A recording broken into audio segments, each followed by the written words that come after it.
Bismillahirrahmanirrahim. Assalamualaikum warahmatullahi wabarakatuh. Apa kabar anak soleh dan soleha? Semoga Allah selalu memberikan kesehatan kepada kita dan selalu memberikan semangat untuk belajar.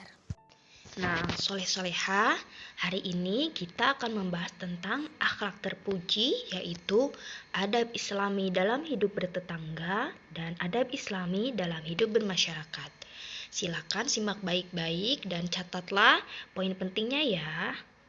Kalian tahu tidak, salah satu sebab dakwah Rasulullah SAW mudah diterima oleh orang lain adalah beliau memiliki akhlak yang terpuji. Rasulullah SAW senantiasa mengamalkan akhlak terpuji dalam bergaul dengan siapa saja. Dengan musuh pun beliau tetap menjaga akhlaknya. Sebagai pemimpin umat, kehidupan dan sikap beliau jauh dari kemewahan serta tidak ada setitik pun kesombongan dalam hatinya. Rasulullah adalah contoh terbaik bagi kita dalam hidup bertetangga dan bermasyarakat. Pada pertemuan kali ini, yang pertama kita akan membahas tentang adab islami dalam kehidupan bertetangga. Perhatikan hadis berikut. Rasulullah SAW bersabda, "Man kana yu'minu billah wal yaumil akhir falyukrim jarahu." Yang artinya, barang siapa yang beriman kepada Allah dan hari akhir, maka hendaklah memuliakan tetangganya. Hadis riwayat Muslim nomor 67. Nah, soleh-soleha, Bunda mau tanya, dengan siapakah kamu bermain di rumah? Teman-teman sekolahmu atau anak tetangga di sekitar rumahmu? Nah, orang-orang yang tinggal di sekitar rumah kita disebut dengan tetangga. Nah, dengan mereka lah kita setiap hari bergaul. Kita wajib menghormati tetangga kita. Tidak boleh membeda-bedakan antara tetangga yang satu dan yang lainnya. Antara tetangga yang miskin dan tetangga yang kaya. Bahkan yang berlainan agama pun wajib kita hormati. Kita harus menjaga kerukunan dengan tetangga. Jangan sampai mendiamkan tetangga atau bertengkar dengan tetangga. Kita juga harus menjunjung tinggi sikap tenggang rasa. Misalnya, tetangga sebelah rumah kita sedang sakit, kita menjenguk mereka atau kita menjaga sikap kita agar tidak mengganggu waktu istirahat mereka. Nah, tetangga ibarat pengganti saudara. Jika suatu saat kita ditimpa kesulitan atau kesusahan, siapakah yang akan segera menolong kita? Tentu tetanggalah yang lebih dulu memberikan pertolongan kepada kita.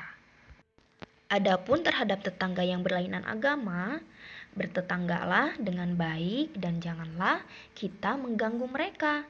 Bahkan kita harus bekerja sama dengan mereka, seperti membangun jalan, membersihkan kampung, dan memperbaiki rumah. Akan tetapi, dalam urusan ibadah, kita tidak boleh bekerja sama dengan mereka. Masing-masing harus mengikuti ajaran agamanya sendiri. Kita dilarang mendatangi hari raya mereka dan mengucapkan selamat kepada mereka. Tolong menolonglah dalam kebaikan karena itu wajib hukumnya. Apalagi tolong menolong dengan tetangga. Coba kamu ingat-ingat berapa kali keluargamu ditolong oleh tetangga. Atau berapa kali pula keluargamu menolong tetangga. Apabila hidup rukun dengan tetangga dan saling menolong, kita akan merasa tentram dan damai. Misalnya, jika kita sekeluarga bepergian, kita bisa meminta tolong kepada tetangga untuk menjaga rumah kita. Sebaliknya, jika tetangga butuh pertolongan, kita harus menolong mereka. Pereratlah tali persaudaraan dengan tetangga. Kita dapat mengupayakannya dengan cara lemah lembut, memulai berbuat baik. Jika bertemu dengan tetangga di jalan, ucapkanlah salam dan menyapanya. Menjenguknya ketika sakit dan menghiburnya ketika tertimpa musibah. Dan berbagi makananlah dengan tetangga, sebagaimana Rasulullah SAW bersabda, "Wahai Abu Dzar, jika kamu masak sayur, maka perbanyaklah kuahnya, dan perhatikanlah tetanggamu." Hadis riwayat Muslim nomor 4758. Nah, kita harus berbagi makanan dengan tetangga dan memperhatikan tetangga kita. Bukan berarti memata-matai mereka, tetapi perhatikanlah keadaan mereka. Selanjutnya yaitu adab Islami dalam hidup bermasyarakat. Nah, sebagai makhluk sosial, manusia tentunya membutuhkan orang lain. Lihatlah di sekitar kita, manusia tidak ada yang dapat hidup sendiri.